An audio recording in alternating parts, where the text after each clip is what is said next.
lisan dan tulisan di depan umum itu dilindungi dalam konstitusi negara kita, saudara-saudara sekalian.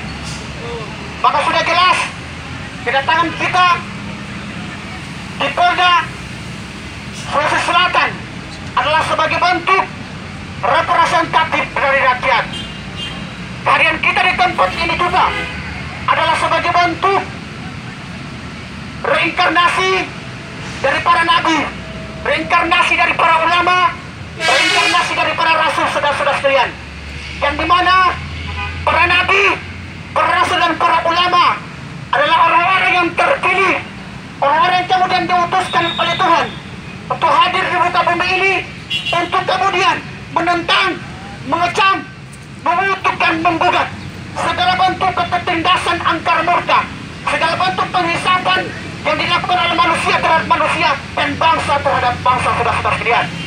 Kehadiran kita di tempat ini juga adalah sebagai bentuk manifesto tunggal dari kelompok Habilian, yang dimana rombongan dari kelompok Habilian ini adalah bentuk orang-orang yang telah teraniaya, orang-orang yang telah terdiskriminasi, orang-orang yang telah terintimidasi oleh tata sistem pemerintahan yang semakin jauh dari semangat kebangsaan kita, yaitu semangat Undang-Undang Dasar 1945, semangat Pancasila dan semangat Trisakti, saudara-saudara sekalian.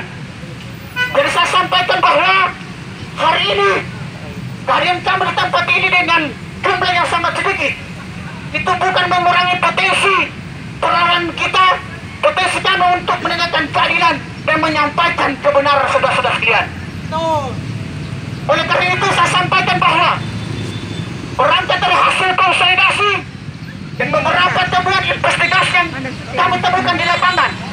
Yang pertama terkait dengan proses pengurusan surat tanda coba kendaraan, saudara-saudara sekalian, yang kemudian tidak sesuai dengan prosedur, tidak sesuai dengan mekanisme yang dalam hemat Undang-Undang Dasar, yang hemat dalam peraturan pemerintah tentang PNBP, yaitu peraturan pemerintah nomor 60 tahun 2016, yang kemudian memberikan tarif untuk roda 2 itu diberlakukan 25.000 dan untuk roda 4 itu diberlakukan 50.000, saudara-saudara sekalian.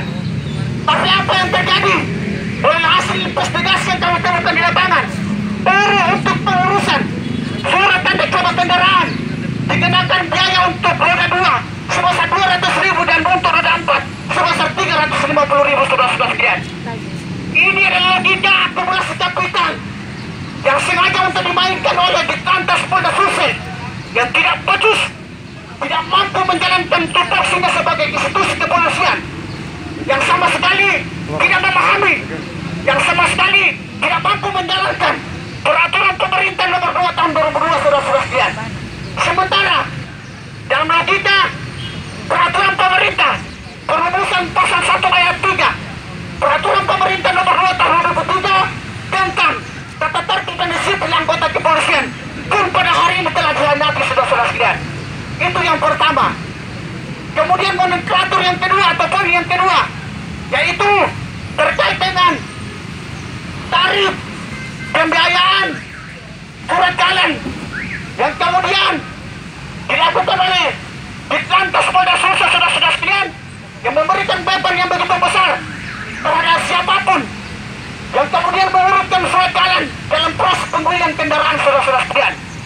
Kemudian yang ketiga adalah persoalan beredarnya plat kosong yang berada di Kota Makassar, saudara-saudara sekalian. Sementara terkait dengan kasus ini, saudara-saudara sekalian, kami menganggap bahwa ini adalah bentuk pungutan liar yang dilakukan oleh beberapa oknum kepolisian yang berada di tubuh Ditlantas Polda Sulsel, saudara-saudara sekalian, yang kemudian telah melanggar kode etik dan tertib anggota kepolisian dan telah merem baru ada yang kedudukan kepolisian sebagai institusi penegak hukum, saudara-saudara sekalian. Betul tidak? Betul. Sementara, saudara-saudara sekalian, kasus yang terjadi pada hari ini, saudara-saudara sekalian, ini telah melanggar terkait dengan persoalan aturan tidak pidana korupsi, kolusi dan nepotisme, saudara-saudara sekalian, yang mengacu pada hemat Undang-Undang nomor 28 tahun 1999 tentang